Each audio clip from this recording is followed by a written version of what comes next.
In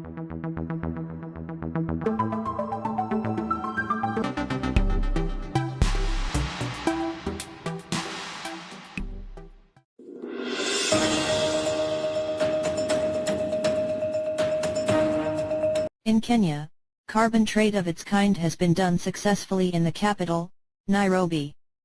Several companies from Saudi Arabia bought more than 2.2 million tons of carbon credits on Wednesday, as capital Nairobi hosted what organizers have billed as the world's largest sale of its kind.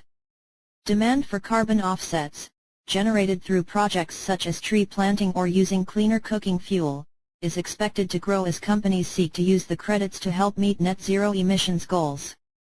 Some 16 Saudi firms, including Aramco and Saudi Electricity Company, paid 23.50 Saudi riyals, $6.27, per metric ton of carbon credits. In other parts of the region, the United States has updated its travel advice for Uganda, following the promulgation in May of the Anti-Homosexuality Law 2023, considered to be one of the most repressive in the world, according to a note published Monday evening by the State Department. The law provides for heavy penalties for people who have homosexual relations and promote homosexuality.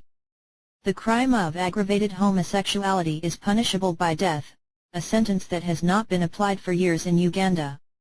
The U.S. State Department, which had already warned its nationals to reconsider travel to Uganda because of the terrorist attacks and crime rate, said that the enactment of the anti-homosexuality law increases the risk that LGBTQ individuals, and those perceived to be LGBTQ, will be prosecuted and sentenced for life or death. Ugandan authorities reiterated that Uganda is a sovereign state that legislates for its people and not for the Western, adding that the U.S. decision was expected. The Ugandan president promulgated the law on May 29, sparking outrage from human rights organizations in many Western countries. The head of European diplomacy is also against the said law.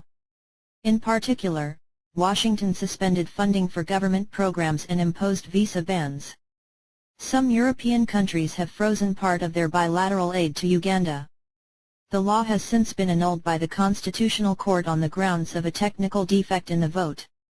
And in South Africa, the National Assembly has passed a controversial bill to introduce universal health coverage in the country. South Africa's health minister hailed the approval of the bill as a historic step for the legislation that had been in the pipeline for 12 years.